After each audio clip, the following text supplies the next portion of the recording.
Media మిత్రులందరికీ, ప్రేక్షక దేవుళ్లకు మా జైసేన చిత్రం యూనిట్ ధన్యవాదాలు. ఈ జైసేన సినిమా ఈ జనవరి 29వ తారీఖున గ్రాండ్గా రిలీజ్ అవుతుంది. ఈ సినిమాని పెద్ద సక్సెస్ చేయాలని, ఈ సినిమా పెద్ద సక్సెస్ అవుతుందని మనస్ఫూర్తిగా చెప్తున్నాను. మనస్ఫూర్తిగా దేవుడిని వేడుకుంటున్నాను. ముఖ్యంగా ఈ సినిమాలో మా అన్నయ్య సునీల్ గారు, ఇంకో అన్నయ్య శ్రీకాంత్ గారు, నా బెస్ట్ ఫ్రెండ్ తారక రత్న, శ్రీరామ్, తమిళ్ శ్రీరామ్, శ్రీ, అలాగే వీళ్ళతో పాటు ప్రవీణ్, అభి, హరీష్, కార్తీక్, ఇట్లా వీళ్ళందరూ ఈ సినిమాలో చేశారు. అలాగే హీరోయిన్స్గా నలుగురు అమ్మాయిలు, నీతు, ఆరాధ్య, ఇట్లా వీళ్ళందరూ చేశారు. ఈ సినిమా జైసేన సినిమా అద్భుతంగా వచ్చింది. పెద్ద సక్సెస్ అవ్వడానికి మొదటి కారణం అయ్యేది రేపు మా అన్నయ్య సునీల్ గారు.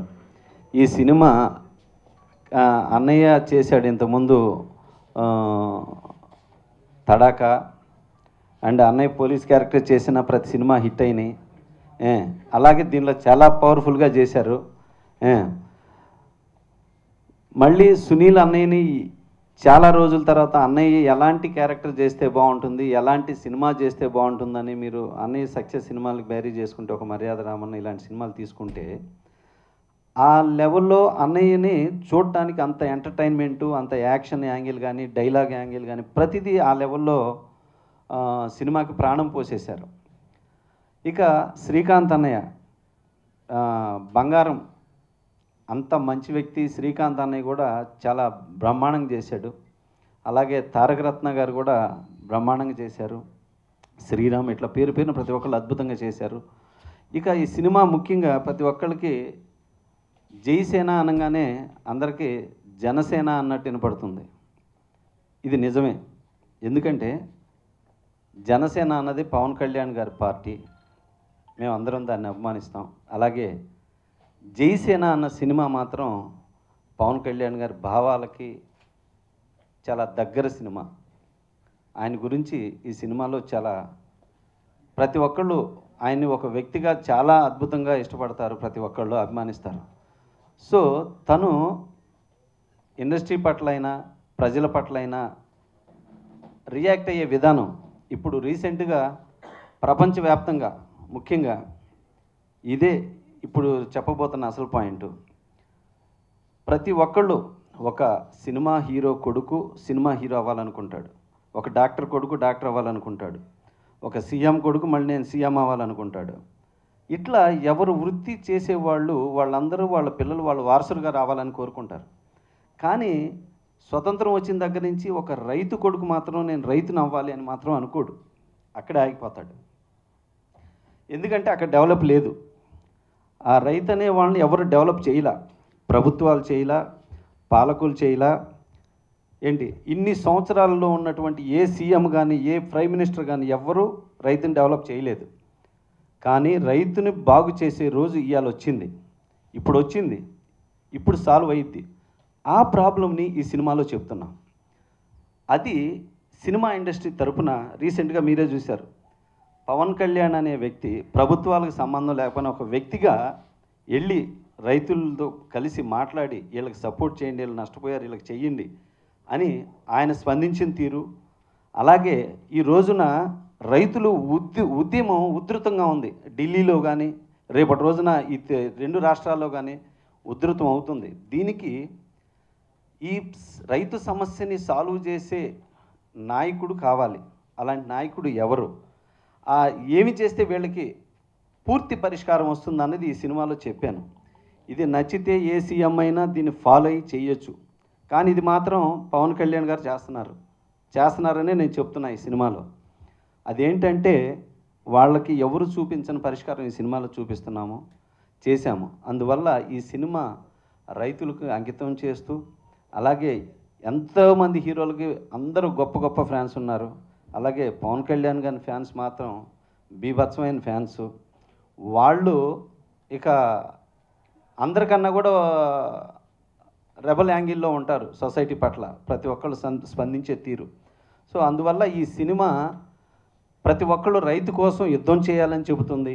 ఇది బాధ్యతగా ప్రతి వ్యక్తి తీసుకోవాలి. ప్రతి వ్యక్తి ఈ సినిమాను చూసి సెంట్రల్ గవర్నమెంట్కి, స్టేట్ గవర్నమెంట్కి ఈ సినిమాలో చెప్పిన ఈ సూచనలు రైతుకు చేస్తే మీ గవర్నమెంట్లు రైతు బాగుపడతాడు, రైతు కూడా ఒక సాఫ్ట్వేర్ ఇంజనీర్ లెవెల్లో ఒక గ్రేట్ పర్సన్గా రైతు కూడా తయారవుతాడు అని చెప్పేటువంటి గొప్ప యాంగిల్ ఈ సినిమాలో ఉంది. ఇది దయచేసి రెండు స్టేట్ గవర్నమెంట్లు అండ్ సెంట్రల్ గవర్నమెంటు ఇందులో చూసిన తీసుకోండి, రైతులకు పరిష్కారం చెయ్యండి. అలాగే ఇంత గొప్ప సినిమాని దయచేసి మన తెలుగు రాష్ట్రాలు ఫ్రీ ట్యాక్స్ చేయమని నేను మనస్ఫూర్తిగా కోరుకుంటున్నాను. ఎందుకంటే ఇది మీ బాధ్యత, జగన్ గారి బాధ్యత, కేసీఆర్ గారి బాధ్యత. ఈ సినిమాకి ఫ్రీ ట్యాక్స్ చేయాలి, ఎందుకంటే అంత గొప్ప సందేశం ఉంది ఈ సబ్జెక్ట్లో. అంతేకాకుండా పూర్తి సినిమా యాంగిల్, కమర్షియల్ యాంగిల్ అంతా ఈ సినిమాలో ఉన్నాయి.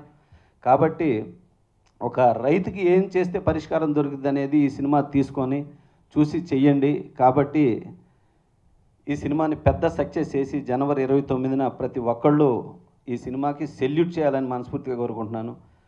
జై సేన. జనవరి 29 release. Thank you everybody. Review చూపించారు, నాకు చాలా మంచి క్యారెక్టర్ ఇచ్చారు, లైఫ్లో అది చాలా గుర్తుండిపోతుంది. Thank you sir. ఇంకా సినిమా మొత్తానికి నాకు చాలా ఇష్టమైన క్యారెక్టర్ సునీల్ సార్ క్యారెక్టర్. అసలు మామూలుగా లేదు సినిమా. నిజంగా ఇప్పుడు సముద్ర సార్ చెప్పినట్టు రైతులకున్న ప్రాబ్లమ్స్ కానీ వాళ్ళకున్న సమస్యలు కానీ తీర్చడానికి ఇది ఒక చిన్న లైన్ అన్న మాట్లాడలేము. ఎంత చెప్పినా కూడా అర్థం కాదు. సినిమా చూసిన తర్వాత చాలా బాగా అర్థమవుతుంది. ఇంత గొప్ప జర్నీలో నన్ను గలుపునందుకు చాలా thank you sir. Thank you అండి. జైసేన 29th రిలీజ్ అవుతుంది. నలుగురిని కొత్తోళ్ళం పెట్టి తీయడం అనేది సాహసమే, అందుకని చాలా కష్టపడి చేసాం. దయచేసి మీరు అందరు చూసి మమ్మల్ని ఆదరిస్తారని మనస్ఫూర్తిగా కోరుకుంటూ థ్యాంక్ యూ. నమస్కారం అండి, నా పేరు అభినవ్. నేను ఈ సినిమాలో వన్ ఆఫ్ ది మెయిన్ లీడ్గా చేశాను. ఈ అవకాశం ఇచ్చినందుకు సముద్ర గారికి థ్యాంక్ యూ వెరీ మచ్. అలానే ఈ జాన్ 29న మీ అందరూ ముందుకు వస్తున్నాము. మా ఈ తొలి పరిచయాన్ని మీ అందరూ ఆదరిస్తారని భావిస్తున్నాం. అలానే రైతులకున్న ప్రాబ్లమ్స్కి ఒక మోడర్న్ సొల్యూషన్ ఈ మూవీలో మేము ఇచ్చాం. ఒక మూవీ ద్వారా ఒక రైతులను కానీ వాళ్ళ సమస్యలు కానీ మేము ఇన్ఫ్లుయెన్స్ చేయగలుగుతున్నందుకు చాలా హ్యాపీ ఫీల్ అవుతున్నాం. అలానే మాకు సపోర్ట్ చేసిన సునీల్ గారికి, శ్రీకాంత్ గారికి, శ్రీరామ్ గారికి, అలానే తారక రత్న గారికి అందరికీ థ్యాంక్స్ చెప్పుకుంటూ నా కో యాక్టర్స్ అందరికీ ఆల్ ది బెస్ట్ చెప్తూ thank you very much. Thank you. Media మిత్రులందరికీ వచ్చినందుకు థ్యాంక్ యూ. ఈ సినిమాకి కో ప్రొడ్యూసర్గా చేస్తున్నాను. ఈ జనవరి 29కి రిలీజ్కి వెళ్తున్నాము. అంటే ఇప్పటివరకు ఏంటంటే మన చాలా కష్టపడి చేసిన ఈ సినిమా ఇన్ని రోజుల తర్వాత అయినా కూడా ఇంత పెద్ద థియేటర్స్ కానీ ఎలాంటి ఇబ్బందులు లేకుండా సక్సెస్ఫుల్గా రిలీజ్ అవుతున్నందుకు వెరీ వెరీ హ్యాపీగా ఉన్నాం మేము టీం మెంబర్స్ అందరం కూడా. అంటే జనరల్గా కమర్షియల్ మూవీస్ వచ్చినప్పుడు ఉన్న లెవెల్స్ వేరు. ఒక రైతుల సమస్యని తీసుకొని ఇంత పెద్ద అంటే రిస్క్ చేసి సముద్ర గారు ఇలాంటి మూవీ చేయడం వెరీ గ్రేట్నెస్ అండి. దానికి మేమందరం కూడా హెల్ప్ చేస్తూ కలిసి నడిచాము. ఈ మూవీని మటుకు కిల్ చేయకుండా మన థియేటర్లోనే చూడాలని మనస్ఫూర్తిగా కోరుకుంటున్నాము. 29th కంపల్సరీ పెద్ద హిట్ అవ్వాలని మనస్ఫూర్తిగా కోరుకుంటున్నాం. థ్యాంక్ యూ అండి. Thank you. ఇక్కడ వచ్చిన మీడియా మిత్రులకు నమస్కారం. నా పేరు దేశినేని శ్రీనివాస్. ఈ సినిమాకు కో ప్రొడ్యూసర్గా చేశాను. సముద్ర గారు బాగా ఫ్రెండ్షిప్ ఉంది మా ఇద్దరికి కొన్ని సంవత్సరాలుగా. ఆ విధంగా ఈ సినిమాకి ఇన్వాల్వ్ చేయడం జరిగింది. బట్ ముఖ్యంగా ఏంటంటే ఈ సినిమాలో ఒక రైతుల మీద ఒక సమస్యతో చేసిన సబ్జెక్ట్ ఇది. ఈ సబ్జెక్టు ఇప్పుడు దేశవ్యాప్తంగా అన్ని చోట్ల రైతుల గురించి మాట్లాడుతున్నారు. ఆ బేస్లో ఇప్పుడు రిలీజ్కి రావడం మా ఆనందంగా ఉంది. జనవరి 29th రిలీజ్ చేయబోతున్నాం. తర్వాత ముఖ్యంగా ఏంటంటే సునీల్ గారు ఈ సినిమా చూసిన తర్వాత సునీల్ గారు మళ్ళీ అసలు ఈ విధంగా ఎలా చేశారన్న ఒక కసి కనపడుతుంది సినిమాలో. అంత ఎనర్జెటిక్గా సునీల్ గారు చేశారు.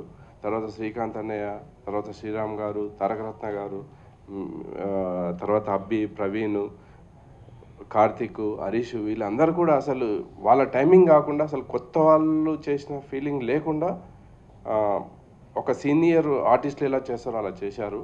అందరికీ మనస్ఫూర్తిగా అభినందిస్తూ ఈ సినిమా ప్రేక్షకుల ముందులో అందరూ ఆనందించాలని చెప్పి చెప్తున్నాను. థ్యాంక్స్ అండి. ఫస్ట్ ఆఫ్ ఆల్ మిమ్మల్ని అందరినీ చూసి చాలా రోజులైంది. ఇదే ఇంతమందిని మళ్ళీ అందరినీ చూడటం, మళ్ళీ అందరినీ చూడగలుగుతున్నందుకు, మీరందరూ కూడా నన్ను చూడగలుగుతున్నందుకు ఆనందంగా ఉంది నాకు. నా చిన్నప్పుడు ఇంతకుముందు నేను స్కూల్లో చదువుకునేటప్పుడు మామూలుగా ఏదన్నా సినిమాలకి వెళ్తానంటే మా మదర్ వాళ్ళు అందరూ ఏంటంటే, జనరల్గా యాక్షన్ సినిమాలు ఇలాంటి మాస్ సినిమాలకి వెళ్తానంటే ఈ పిల్లోడు ఇవన్నీ చూసి పాడైపోతాడేమో, ఆ సాంగ్లు ఇవన్నీ చూసాను అనుకుని ఆదివారం పూట మట్టుకి టీ కృష్ణ గారి సినిమాలు వచ్చేయండి. రేపటి పౌరులు, నేటి భారతం ఇలాంటివి వచ్చినప్పుడు మట్టుకి చాలా ధైర్యంగా మమ్మల్ని తీసుకుని థియేటర్కి తీసుకెళ్ళేవారు. మా మదరు కానీ మా పిన్నులు కానీ ఇలాంటి ఒక ఫ్యామిలీ అంతా కలిపి వెళ్ళి చూసే సినిమా. అంటే అసలు మన సమాజం ఎలా ఉంది, ఏం రన్ అవుతుంది సమాజంలో, ఏమేమి సమస్యలు ఉన్నాయి అనేది ఒక నేనంటాను ఒక ఎలా అంటే ఒక అంటే పొలిటికల్ పార్టీలో ఉంటేనో లీడర్ అయితేనో తెలుసుకోవడం కాదండి. యాజ్ ఏ మనిషిగా, ప్రభుత్వం అంటే అందరం ఒక మనిషిగా మన చుట్టుపక్కల సిచ్యువేషన్స్ ఎలా ఉన్నాయో తెలుసుకోవాల్సిన అవసరం ఉందండి. దాన్ని బట్టి మనం దానికి అనుగుణంగా మనకు ఆ ఇన్ఫర్మేషన్ తెలియటం వల్ల దానికి అనుగుణంగా కొంచెం భక్తి శ్రద్ధలతో బతుకుతూ కొంచెం మనసుతో బతుకుతామండి. లేదనుకోండి బ్యాట్మ్యాన్ గేమ్, సూపర్మ్యాన్ గేమ్లు ఇవి ఆడుకుంటూ కూర్చుంటే టీవీల్లో మన పిల్లలకి అసలు చుట్టుపక్కల ఏమైందో తెలియదు. అంటే రేపు పొద్దున ఏ మార్కెట్కి తీసుకెళ్ళామంటాడు, ఇలా ఎరుసుకులు చూస్తూ ఉంటాడు మారిపోయినట్టు తప్ప చుట్టుపక్కల ఏం జరుగుతుంది అనేది తెలియాలంటే, సమస్య తెలియాలండి అందరికీ. ఇందులో నాకు బాగా ఇష్టమైన ఇది రైతు అండి. ఎందుకంటే మా తాతయ్య గారు రైతు. నేను చిన్నప్పుడు స్కూల్ మానేస్తే నాకు అంటే వంక పెట్టేవాడిని, జ్వరంగా ఉందని వంక పెట్టేవాడిని. బాగా మీకు తెలియట్లేదా, నా ఒళ్ళు కాలిపోతుంది నాకు తెలుస్తుంది ఇలా మాట్లాడేవాడిని. సరేరా అని చెప్పి పొలం తీసుకెళ్ళేవారు. ఓ 4 రోజులు పొలం తీసుకెళ్ళిన తర్వాత ఈ పొలం పని నేను కష్టపడటం కంటే హ్యాపీగా స్కూల్కి వెళ్ళిపోవడమే బెటర్ అని అప్పుడు అనుకున్నాను చిన్నప్పుడు. ఎందుకంటే వాళ్ళు అంత కష్టపడతారండి. ఒక రైతుకి మన అవసరం లేదండి నిజం చెప్పాలంటే. రోటీ కపడా ఊరు మకాన్ ఒక రైతుకి కావాలంటే మన అవసరం లేదు. తను పండించుకుని తినగలడు. మనకే రైతు అవసరం ఉందండి. మనందరికే రైతు అవసరం ఉంది తప్ప రైతుకి ఎవరి అవసరం ఉండదండి. అతనికి పండించుకోవడం తెలుసు, పండించుకుంటాడు, తింటాడు. కానీ ఫ్యూచర్లో మనందరం జనరల్గా రైతులకి ఒక పెద్ద పీట వేసి రైతుల యొక్క కష్టాన్ని మనం అర్థం చేసుకుని ఆ రైతులకి మనం సపోర్టు చేయకపోతేనండి మనందరం రైతులు అయ్యి ఎవళ్ళ పంట వాళ్ళు పండించుకుని, ఎవళ్ళ తిండి వాళ్ళే పండించుకుని, ఎవరి కుటుంబానికి వాళ్ళే పండించుకుని మనం తినాలి అనే రోజు వచ్చేస్తుందండి. ఎందుకంటే మా తాతయ్య గారు వాళ్ళని చూసేవాళ్ళండి, వాళ్ళ సమస్యలు. ఎస్పెషల్లీ మిగతాది ఏదన్నా వెదర్ మీద ఆధారపడి ఉండదేమో కానీ వ్యవసాయం అనేది మ్యాక్సిమం నేచర్ మీద ఎక్కువ రిలేట్ అయి ఉంటుందండి. చాలా బాగా వస్తుంది పంట. సడన్గా వర్షం వచ్చిందంటే ఒక నైట్ మారిపోద్దండి. ఒక నైట్ మారిపోతుంది. అంటే కనీసం వేరేది ఏదన్నా మనకు ఒక అంచనా ఉంటుంది కానీ నేచర్ని మనం అంచనా వేయలేం కదండి. సో వాళ్ళని మనం ఎంత అర్థం చేసుకుంటే మన ఈ నేచర్ అంత బాగా అర్థం చేసుకుంటుంది అని చెప్పి నేను ఫీల్ అవుతూ ఉంటానండి. ఈ సినిమాలో నాకు సముద్రాన్ని అడిగినప్పుడు క్యారెక్టర్ ఇలాగా చేయాలి భయ్యా అంటే నేను చాలా బాగుందండి, చాలా పవర్ఫుల్గా ఉంది అది. నేను ఒక ఐపీఎస్ ఆఫీసర్ క్యారెక్టర్ చేశాను. ఇందులో చాలా పవర్ఫుల్గా ఉంటుంది క్యారెక్టరు. అంటే కొంచెం పవర్ఫుల్గా ఉండటంతో పాటు ఇది కొంచెం ఎప్పుడు ఎలా బిహేవ్ చేస్తాడో తెలియదు అన్నమాట. కొంచెం లైట్గా వీడికి చిన్న ఎక్కువ ఉంటుంది. అంటే ఎప్పుడు ఎలా బిహేవ్ చేస్తాడో తెలియదు. అంటే టూ మచ్ ఆఫ్ సపోర్ట్. ఆ సపోర్ట్ ఇస్తున్నాడా ఇవ్వట్లేదా అనేది చాలా రఫ్గా ఉంటుందండి. కానీ ఫైనల్గా తెలుస్తుందండి ఎంత సపోర్టో ఇతను ఏం చేశాడా ఈ సినిమాలో అన్నది. ఈ సినిమా నా క్యారెక్టర్ అంతా నేను చాలా బాగా ఎంజాయ్ చేశానండి నిజంగా. అంటే జనరల్గా ఎంటర్టైన్మెంట్ సినిమాలు అవన్నీ చేస్తూ ఉంటాం కానీ చాలా రేర్గా వస్తుందండి ఇలాంటి సినిమాల్లో నటించే అవకాశం. అంటే ఒక మంచి సమస్యని 10 మంది జనాలకు చెబుతూ ఓ మంచి పరిష్కారాన్ని దానికి తోడుగా అందరికీ ఇవ్వటం అనేది చాలా మంచి విషయం అండి. మంచి విషయం ఎప్పుడు నెగ్గుతుందండి.